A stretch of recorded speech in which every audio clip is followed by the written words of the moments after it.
Hello friends, the wait is finally over. Budget 2014 is finally here. In the run-up to the budget, there were huge expectations coming from all quarters, be it the common man, the markets or corporates.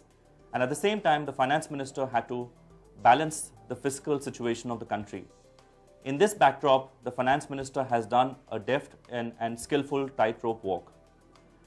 One of the most heartening things about this year's budget is the ability of the finance minister to provide a roadmap to bring in the fiscal deficit down to 3% in FY 2017. The finance minister has made some strong and powerful messages in terms of driving the country towards a more inclusive growth.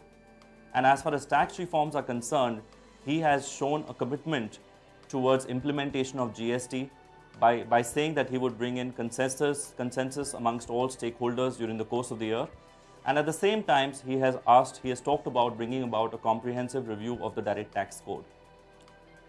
The overall theme of the budget also seems to be around bringing in instability and certainty in the tax system and reducing litigation. Talking about litigation, one of the most significant things that has been done really is to expand the scope of the advanced ruling mechanism that is currently available only to non-residents to also extend to residents. The number of benches for advanced ruling will be expanded during the course of the year. And at the same time, the corporates will also have an ability to go in for the settlement mechanism. The settlement commission that is there today is fairly restrictive, and the finance minister has talked about giving a one-time opportunity for any corporate to go in for a settlement through this mechanism. There is also an avenue available for the industry to interact through a high-powered committee that is going to be constituted by the government for the trade and industry to put the representations forward.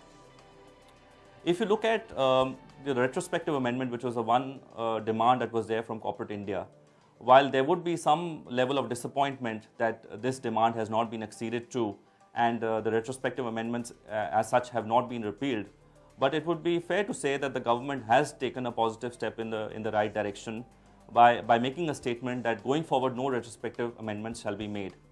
As far as cases that come up on the issue of indirect transfers, the government has also said that such cases will now be referred to a high-powered committee set up under the aegis of the Central Board of Direct Taxes before any action is taken by the assessing officers at the lower levels. So certainly this will reduce some of the menace that is being created at the grassroots levels. Some other positive steps that have been taken to really provide the needed spurt in investment and growth and revive infrastructure is really around extending the deduction in terms of the investment allowance that is currently available for manufacturing to the small and medium enterprises. That was previously only available for investments of up to 100 crores. Now that has been brought down to 25 crores, which is a much more reasonable limit.